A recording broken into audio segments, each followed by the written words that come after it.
Hey guys, it's me again, Eric here at Mountaintop 9, and in this video, I'm going to give you guys exactly what you've been asking for, what you've been questioning me about constantly in the comment section. You guys have been saying, when are we getting a top 5 horror films of 1984? And I've been putting it off and putting it off. Well, guess what guys, I'm finally going to give it to you. This is going to be my top 5 horror films of 1984. But I need to tell you, this video isn't going to be as bloated as what 1982 and 1983 were. You know, those videos, I talked too much in those videos, and it took forever to edit both of those. So that's why I've been putting off any further entries in this series. So, in order to make sure that I definitely get through all of the 80s at some point, I need to make sure that these videos have a little bit more brevity to them, so they don't take so long to put out. So I'm going to give you the titles, and I'm going to give you a few thoughts, but I'm not going to go overboard. So, without any further messing around, let's get into the list. My number 5 would be a film called Disconnected. Now, the reason I like this one so much is because it has a weird offbeat vibe to it, okay? You never know quite where you stand with this movie. You know, on one hand, it's got a supernatural component to it, okay? It's got a ghostly element to it. But on the other hand, you've got some real life, you know, killing going on. There is a twisted psychopath that is taking lives in this movie. So you've got a little bit of blood spillage in this movie, and you've also got some eerie elements as well. And I really like the ending. The first time I saw the ending to this movie, I was like, what the hell did I just watch? What the fuck did that mean? So it's one of those movies where you have to watch it a couple times to get the complete picture, to really wrap it up in your mind and say, okay, now it all makes sense. But yeah, Disconnected, just some really weird stuff going on in this movie, and I like the low rent nature of it. Now, coming in at number 4, I would put Satan's Blade. Now, just like Disconnected, Satan's Blade has supernatural shit going on. It's a supernatural slasher film. And I love the setting to this movie. You have a really nice isolated environment with the characters in a cabin, out in the woods, out in the country. And this movie gives you a really cold feeling, just this really cold, isolated feeling. Beautiful piano music in this movie. It has a nice score, so I have to give it points for the score as well. Now, as far as the special effects are concerned, they're nothing great. Okay, you do see some blood in this movie, but it's not it's not Tom Savini level stuff, okay? It's not Mark Shostrom type stuff where, you know, you're seeing really great prosthetics and shit like that. The special effects are on the cheap, gritty level, you know, where you're just seeing some blood drip down, but you're not seeing any actual gaping wounds or anything really complicated like that. But I just like this movie. I think that Satan's Blade has a warped atmosphere, and it's the kind of movie that I like to watch late at night, okay? So that's why I'm going to put Satan's Blade at number 4. Now, coming in at number 3 is another slasher movie, and this one is called Splatter University. And I'll tell you what, I've always loved Splatter University. This movie blends cheesy humor with brutal killings in a really seamless fashion. I think this movie works really well. I wouldn't call it a horror comedy or anything like that. It doesn't go overboard with the humor, but it balances in some humor, and at the same time, it doesn't detract from, you know, the horrific parts. And I really like the main character in this movie, the female professor that goes to this college and she's wondering who the killer is the whole film and trying to figure out what the hell's going on. I really like her. So overall, yeah, man, I've always loved Splatter University. So that's why I'd have this one as my number 3.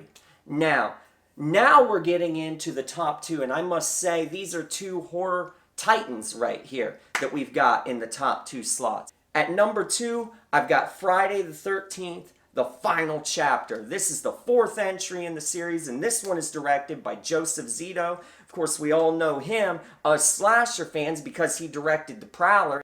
And of course, on special effects, we have him reuniting with Tom Savini. And in Friday the 13th, the final chapter, Tom Savini really delivers. The killings are really brutal in this one, even though they're very short. The MPAA was really tough on the Friday the 13th films, and they really made them cut and cut and cut every killing down to where it's almost subliminal. You know, the killings happen and you do see some blood, but it's over so goddamn quick that it makes your head spin. But the work that Tom Savini did was great. I really enjoy the effects in this movie. They're really brutal and to the point. It's just a shame that they don't last that long. It's a shame that every cutscene from these Friday the 13th movies always ended up in a dumpster bin where no one knows where they're at. It'd be nice if they could be reinserted back into the film, just like they did with My Bloody Valentine. You know how you have the option to watch that movie with the cut special effects. You have the option to watch that movie with the effects inserted back in.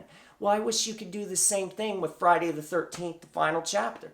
I wish there was a way to see longer takes of those effects, because Savini really did some great stuff. I mean, you've got scenes in this movie like the part where the guy gets the saw to the neck and then Jason twists his head completely around. That's a brutal killing, let me tell you what. And there's other great effects in this movie. You also have some nice tension in this one. And of course, the final chapter was also the last Jason entry that kept him in kind of the background, where you don't actually see him the entire movie, all right? It kind of keeps him in the shadows more as the killings commence, so it adds more tension, more suspense. It's not like in part 6, you know, when Jason comes back in part 6, he's like a fucking rock star, you know what I mean? And he's in every scene, and that movie's going for the campy aspect of the series, injecting a lot of camp and a lot of cheese and everything. Well, part 4, of course, Jason's still lurking, so there's still some atmosphere to that. So yeah, man, I've always loved this one. Friday the 13th, the final chapter, I would definitely have to have this one as my number 2 pick for 1984. Now, guys, here's where we get into my number 1 of 1984. And this one was so easy for me.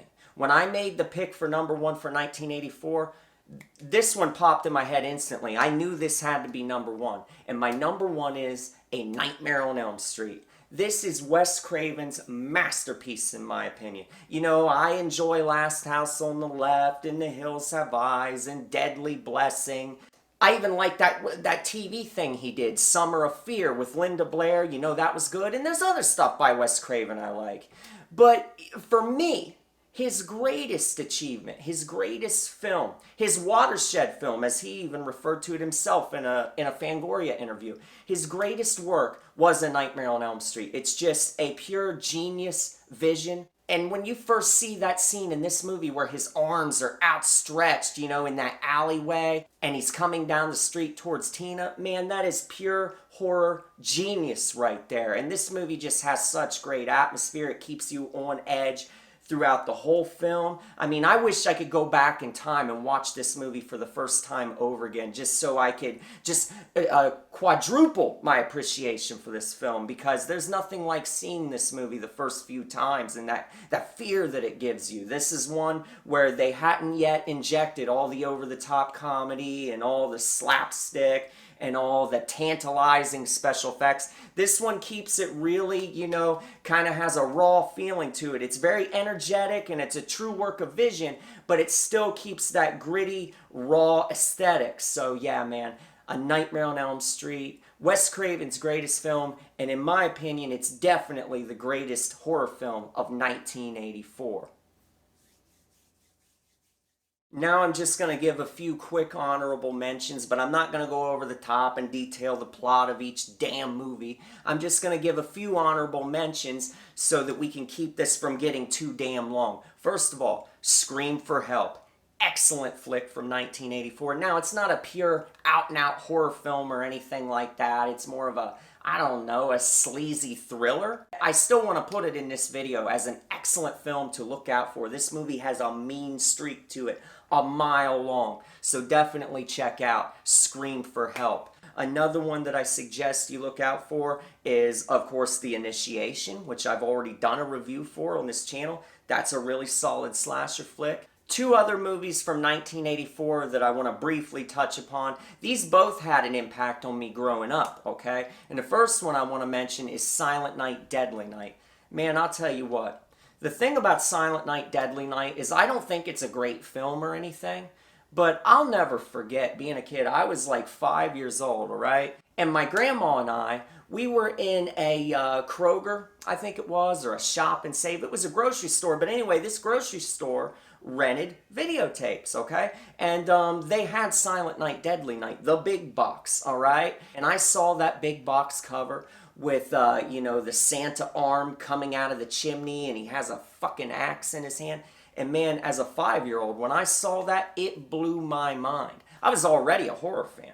So I had to see this movie about a killer Santa. So I took it home and everything. My grandma rented it for me. I put it in and I watched it. And I gotta say, I was very disappointed in the movie watching it when I was a kid. You know, because I was expecting this simple slasher film where a guy's dressed as a Santa and he's going around killing people the whole movie.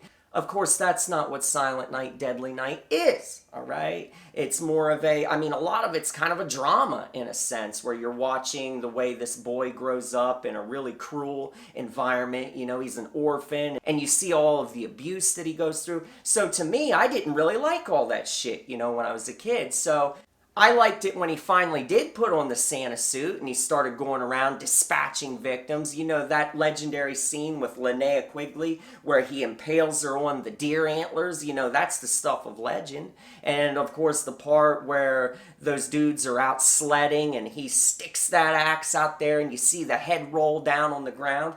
You know, as a kid, I loved those scenes, but I wanted the whole movie to be like that. So I was very disappointed. Now looking back at the movie with a fresh set of eyes, I can see that it does have some interesting elements to it, and it's kind of depraved in a way. That opening scene where the boys' parents get killed, you know, there on the road, it's kind of dark and kind of twisted the way they wrote and filmed that scene. But anyway, yeah, Silent Night, Deadly Night, you know, I remember being disappointed by that one as a kid. And to this day, I just think it's an okay film. You know, it's definitely infamous, but it's not infamous for being a great piece of horror. It's infamous more for the marketing campaign.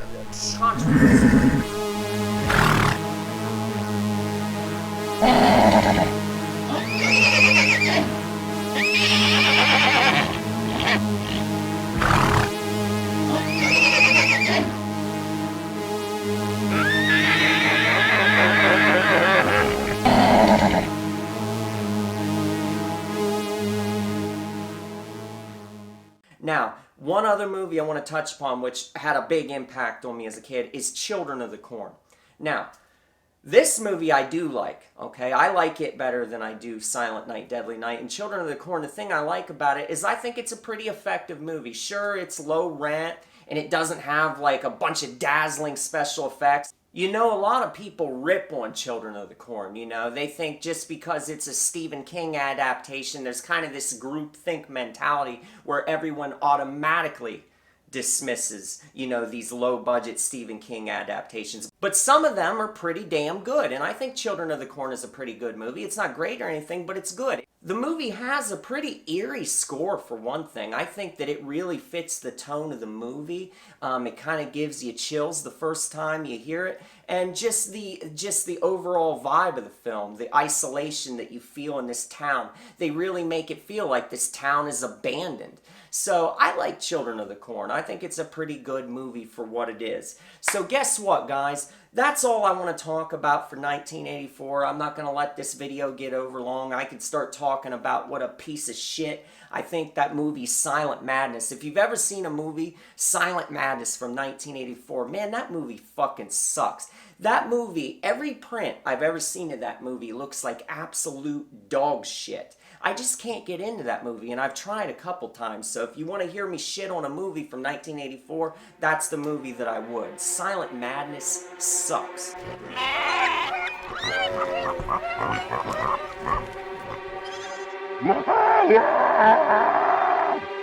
So anyway, guys, that's all I want to talk about for this entry. Those are my top 5 horror films of 1984. along with honorable mentions. Now, down in the comments below, I want you to give me your top 5 horror picks for 1984. I would love to hear it. And guess what, guys? I already have my picks for 1985 written down. I already know what my top 5 for 1985 are. I'll try to have that one out sooner rather than later. So I thank you guys for watching this video, and I'll be seeing you again real soon.